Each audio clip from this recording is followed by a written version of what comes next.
খেলা শুরু হবার আগেই চারদিকে উত্তেজনা। দক্ষিণ কোরিয়ার মাঠে নামছে ফুটবলের মহারথী ব্রাজিল।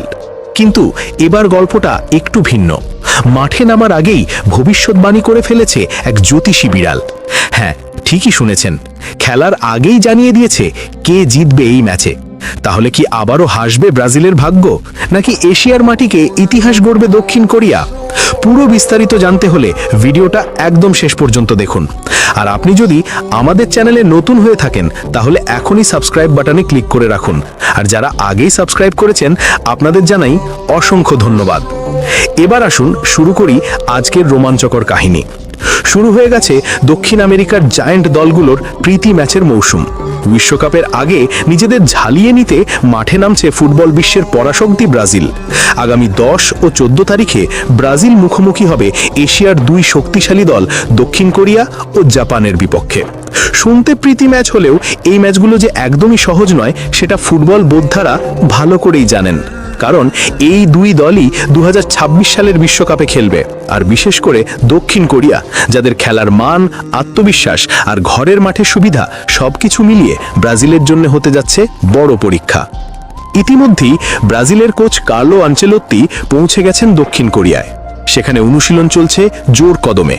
খেলোয়াড়দের শারীরিক সক্ষমতা যাচাই, নতুন কৌশল তৈরি আর দলের ব্যালেন্স ঠিক রাখার দিকেই এখন মনোযোগ কোচের। অন্যদিকে দক্ষিণ কোরিয়া শিবিরে উচ্ছ্বাসে তুঙ্গে। তাদের তারকা ফুটবলার টটেনহামের স্ট্রাইকার সং হিউং মিন আগেই ঘোষণা দিয়েছেন, আমরা ঘরের মাঠে ব্রাজিলকে হারিয়ে চমক দেখাবো।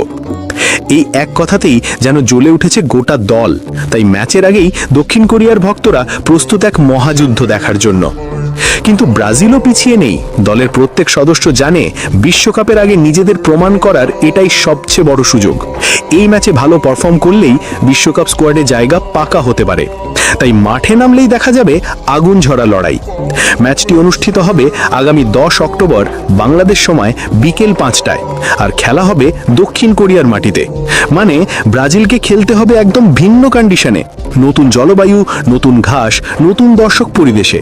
এশিয়ার মাঠে খেলাটা মোটেও সহজ নয়, কারণ আবহাওয়া, তাপমাত্রা, এমনকি বলের গতি সবকিছুই ইউরোপ বা লাতিন আমেরিকার চেয়ে আলাদা। তবুও ব্রাজিল মানে আলাদা রোমাঞ্চ। নেইমার, ভিনিসিয়াস, রদ্রিগো, একের পর এক তারকারা যেভাবে খেলছেন তাতে মনে হচ্ছে মাঠে নামলেই ঝড় তুলবে সেলেসাওরা। কিন্তু বিপরীতে রয়েছে দক্ষিণ কোরিয়ার ঐক্য, গতি আর শৃঙ্খলা। তাদের খেলা এখন আগের চেয়ে অনেক বেশি কৌশল ভিত্তিক। হেড টু হেড রেকর্ড বলছে মোট 8 বার মুখোমুখি হয়েছে এই দুই দল। এর মধ্যে 7 বারই জিতেছে ব্রাজিল আর